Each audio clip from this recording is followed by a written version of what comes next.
Wisdom shines in talks with Sri Ramana Maharshi. My comments bring this profound wisdom into your experience. I'm Richard. Welcome. I'm reviewing and commenting on the book Talks with Sri Ramana Maharshi. Today is from Talk 252. Questioner: how is the mind to dive into the heart? Maharshi: the mind now sees itself diversified as the universe. If the diversity is not manifest, it remains in its own essence. That is the heart. Entering the heart means remaining without distractions. The heart is the only reality. The mind is only a transient phase. To remain as oneself is to enter the heart. Because a man identifies himself with the body, he sees the world separate from him. The wrong identification arises because he has lost his moorings and has swerved from his original state. He's now advised to give up all these false ideas, to trace back his source and remain as the self. In that state, there are no differences. No questions will arise. All the Shastras are meant only to make the man retrace his steps to the original source. He need not gain anything new.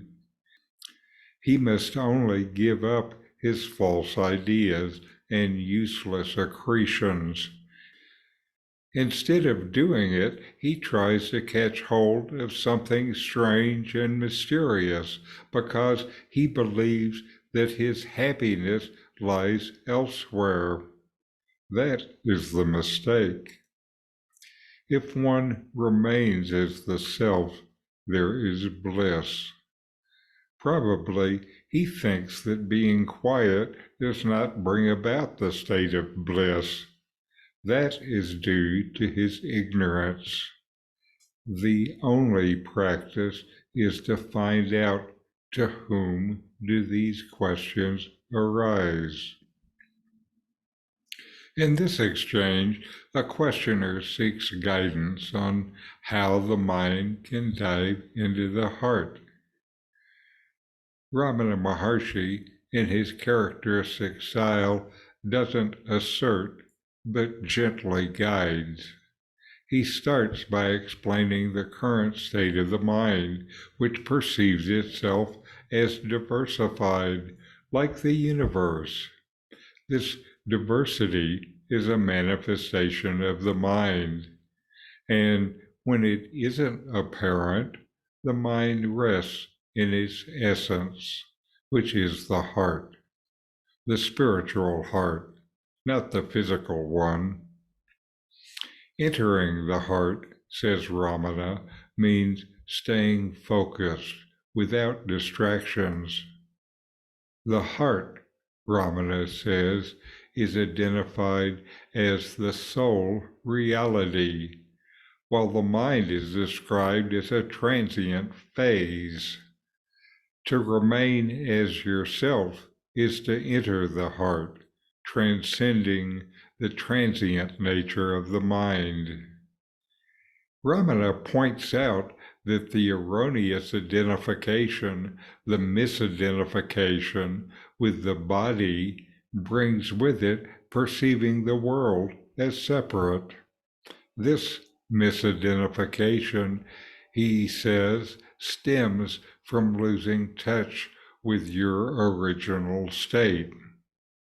The remedy he teaches is to discard false ideas, trace your identity back to the source, and abide in the self. Then differences are no more. and questions just don't arise.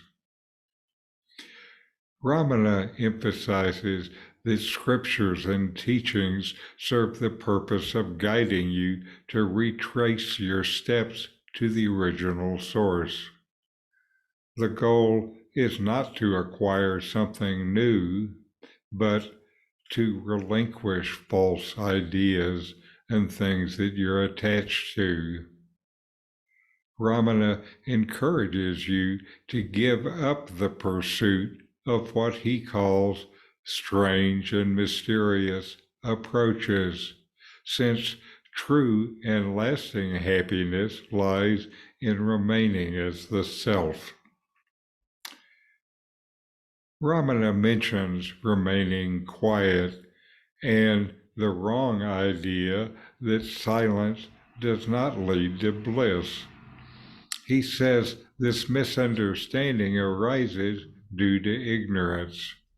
It is part of the mistake of looking for lasting happiness in things or activities in the world.